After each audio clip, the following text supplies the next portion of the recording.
Hello, everyone. My name is Luen Yang. I am a comic book creator, and I'm so thrilled to get this chance to talk with you all. Today, I'm going to be sharing with you about a graphic novel series that I did with my good friend, Mike. The books that we did are called Secret Coders. There are 6 volumes of them. I have them right here. I did the writing and Mike did the drawing. Mike likes cats. That's why we put a little cat on his shoulder.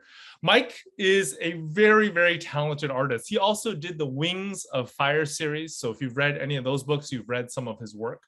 Secret Coders is about a group of kids who find the secret school inside of their school. And this secret school teaches coding. It teaches computer science. So they learn coding, they code all these robots, and they end up saving their city.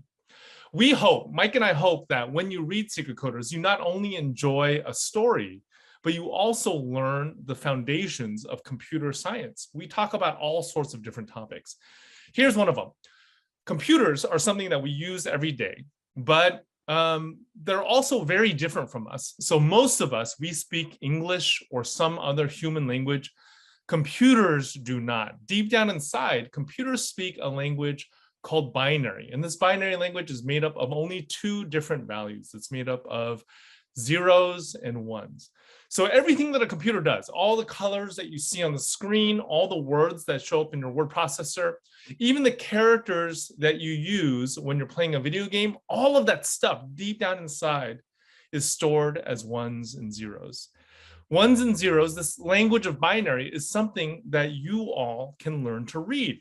And that's something that we cover in Secret Coders. So let's start with this. How exactly does binary work? I'm going to give you some examples.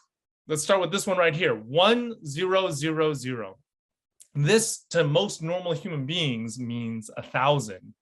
But in binary, it means 8. How about 1100? To most human beings, this means 1,100. But in binary, this means 12. And 0101, this means 5 in binary. So if you don't know how to read binary, you're looking at this and you're going, what is going on? Like I said, this is something we talk about in our book series, Secret Coders. So in Secret Coders, there are these binary birds. There are these little robot birds. Here's what one of them looks like. Mike drew them so cute. I love the way Mike drew them.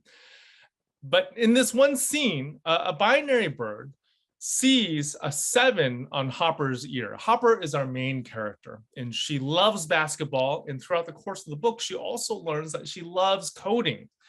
As a basketball player, 7 is her jersey number. So she wears these earrings whenever she's not on the court that have little 7s in them. And when this binary bird sees this 7 on Hopper's ears, it does this with its eyes. This is kind of weird, right? Like birds are not supposed to have 3 eyes. So Hopper's kind of freaked out. She asked her friend Annie about it. Annie, just like Hopper, is also really good at basketball, and he's really good at coding. And Annie explains, these birds are robots, and their eyes display binary numbers. Hopper says, what are you talking about? She's so confused. And he goes on to explain, binary is how computers store numbers. It's really how computers store everything, colors, words, all of it. Every computer has these, they're like little switches that can be on or off. And a number is stored as a sequence of on and off switches, or in the bird's case, open and closed eyes. You make no sense. Take these 7 pennies. Let's play a game.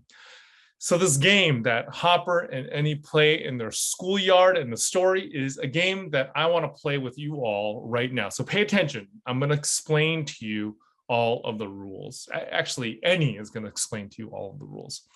I'm going to draw the board right here. You always carry pennies and chalk in your pocket. Shh, I'm concentrating on my drawing. Now look, I've got 4 columns of boxes here. The first column has 8 boxes, then 4, then 2. And then 1. I want you to fit all 7 of those pennies into these boxes, but there's a catch. When you're done, each column has to be either completely full of pennies or completely empty. No half-filled columns. Okay. And there's only one solution.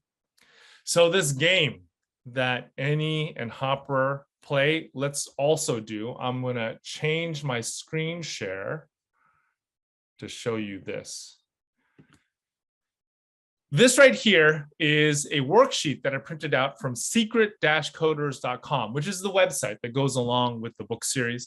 And you can see on this worksheet is the game board that Annie draws on the ground with his chalk. I also have 7 pennies. So how do I fit all of these pennies into these columns with no half-filled columns? Every column has to be either completely full or completely empty when I'm done. I'm going to give you a moment to think about it, and then I'm going to show you the solution. All right, that's a moment. Ready? Let's take these and start filling them up. Okay, I'm going to put 4 pennies in this column, and then I have 3 pennies left. I'm going to put 2 of those pennies here and 1 of those pennies here. So does that solution look correct? Are there any half-filled columns? No. Correct? Every single column is either completely empty or completely full. Now, in this game, the empty columns represent 0 in binary, and the full columns represent 1.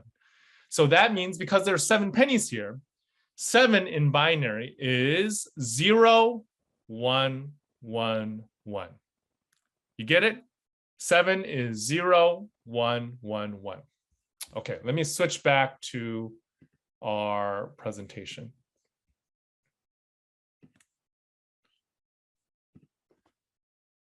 So in the book, Hopper comes up with the same solution that we came up with.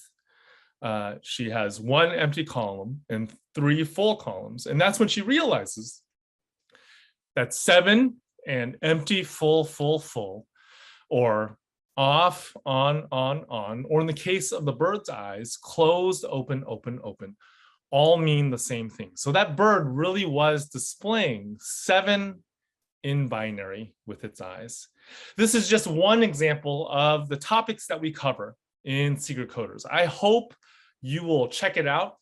More broadly, I hope that you will check out computer science in general.